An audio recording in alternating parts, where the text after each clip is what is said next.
নমস্কার বন্ধুরা, ঝর্ণা cooking with village ফুডে সকলকে স্বাগত জানাই। আশা করি সকলেই খুব ভালো আছেন। আমি নতুন একটি রেসিপি নিয়ে আসছি, পুর পিঠে। বাঁধাকপির পুর দিয়ে আজ আমি আপনাদের সঙ্গে ভাপা পুর পিঠে রেসিপিটি শেয়ার করব। আপনারা প্রথম থেকে শেষ পর্যন্ত ভিডিওটি দেখবেন, আশা করি আপনাদের ভালো লাগবে। পুর পিঠে বানানোর জন্য আমি সবার প্রথমে উনুন ধরিয়ে উনুনের উপরে কড়া বসিয়ে দিয়েছি, আর কড়ার মধ্যে দিলাম 4 বাটি জল। আমি 4 বাটি জল দিলাম। এরপর দিলাম পরিমাণ মতো লবণ দিয়ে খুব ভালো করে আমি জলের সাথে লবণটা মিশিয়ে নেব। মিশিয়ে নিয়েছি। এরপর আমি এই জলটা ফুটতে সময় দেব। দেখুন বন্ধুরা, জল খুব ভালো করে ফুটে গেছে। এরপর আমি এর মধ্যে শুকনো চালের গুঁড়ি 2 বাটি দেব। 4 বাটি জলের জন্য এখানে 2 বাটি চালের গুঁড়ো লাগবে, তাহলেই ঠিকঠাক একটা ভাপা পিঠের ডো তৈরি করে নেব। দেখুন বন্ধুরা, এইভাবে আমি 2 বাটি চালের গুঁড়ি দিয়ে দিয়েছি। এরপর খুন্তি নিয়ে খুব ভালো করে নাড়াচাড়া করে নেব। এই সময় উনুনে কিন্তু একদম আঁচ কমিয়ে দিতে হবে, উনুনে আঁচ না লাগে। এইভাবে কিন্তু আমি নাড়াচাড়া করে নেব। দেখুন বন্ধুরা, যে জলটা ছিল সবটাই গুঁড়ির মধ্যে কিন্তু টেনে নিয়েছে। এরপর আমি এই পাত্রের মধ্যে তুলে নেব।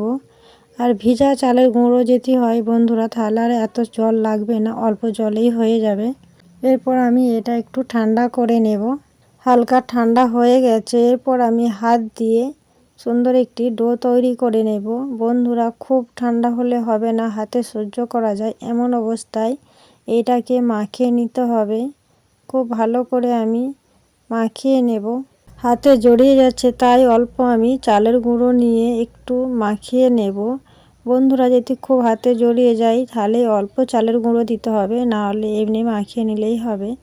খুব ভালো করে আমি এইভাবে হাত দিয়ে চটকে চটকে মাখিয়ে নেব।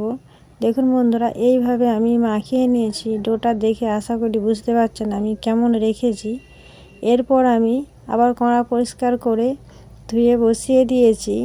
আমি কপির তরকারি রান্না করব। কপি দিয়ে আজ আমি ভাপানো পুর পিঠে বানাবো। তাই আমি এক শুকনো কড়াই দুটো জিরে ভেজে নিলাম গুঁড়ো মশলা করার জন্য। এই জিরে ভেজে গুঁড়ো মশলা বাঁধাকপির তরকারি দিলে কিন্তু খুবই ভালো লাগে। আর একই কড়ার মধ্যে দিলাম পরিমাণ মতো সরষের তেল, দিলাম একটা তেজপাতা আর 5 ফোড়ন।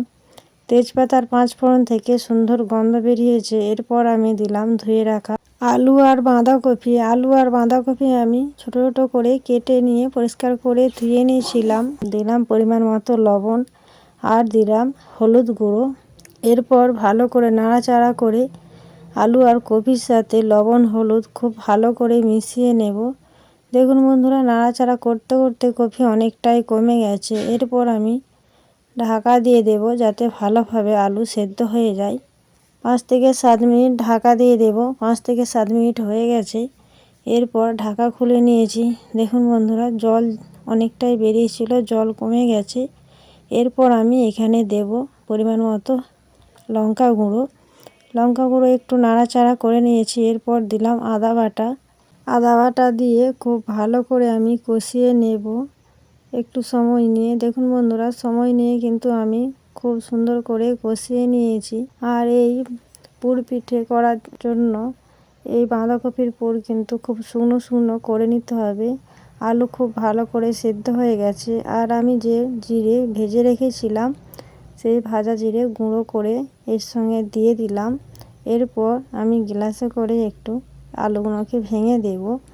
দেখুন বন্ধুরা, এই বাঁধাকপির পুরের জন্য কিন্তু একদম শুকনো শুকনো করে নিতে হবে।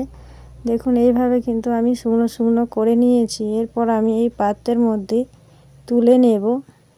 তুলে নিয়েছি।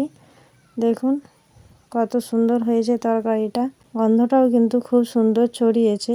এরপর পুর পিঠে তৈরি করার জন্য যে আমি ডো তৈরি করে রেখেছিলাম, সেই ডো থেকে অল্প অল্প নিয়ে হাতের মধ্যে মুঠো করে নিয়ে 2 হাতে তালু দিয়ে গোল করে নিয়েছি। এরপর আমি একটা বাটি তৈরি করে নেব।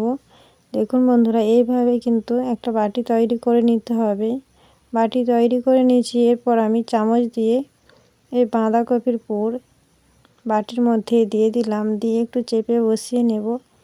এরপর 2 হাত দিয়ে খুব সুন্দর করে চেপে দেব। দেখুন এই দুটো মুখ ভালো করে চেপে দেব। এইভাবে চেপে দিলেই কিন্তু আর পুর বেরিয়ে আসবে না, যাতে না বেরিয়ে আসে তার জন্যই খুব ভালো করে চেপে দিতে হবে। দিয়ে এইভাবে 2 হাতে তালু দিয়ে একটু পাক দিয়ে দিলেই হবে, অল্প হালকা করে একটু ঘুরিয়ে নিলেই হবে। এইভাবে আমি ঘুরিয়ে নিয়েছি। দেখুন কত সুন্দর একটা পুর পিঠে বানানো হয়ে গেছে। এরপর আমি এই থালার মধ্যে রেখে দিলাম।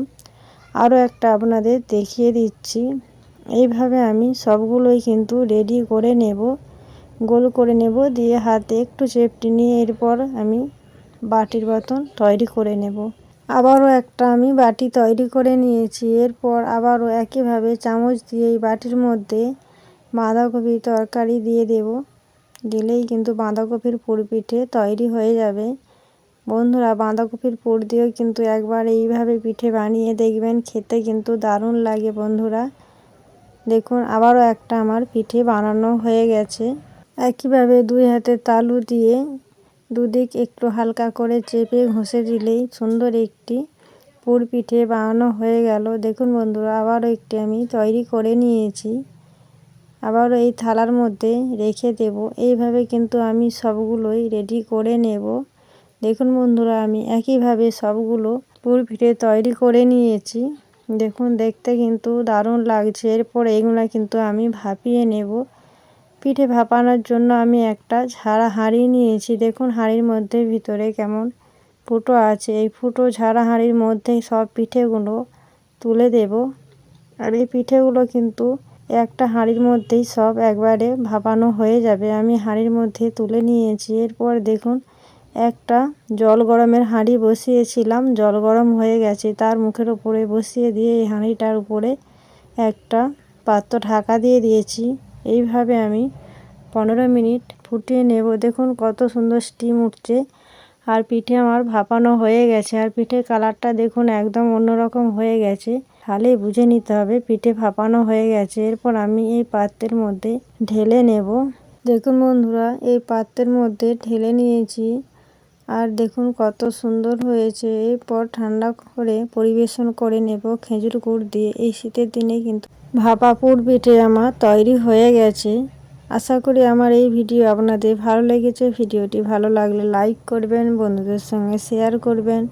রেসিপিটি কেমন লাগলো কমেন্ট করে জানাবেন।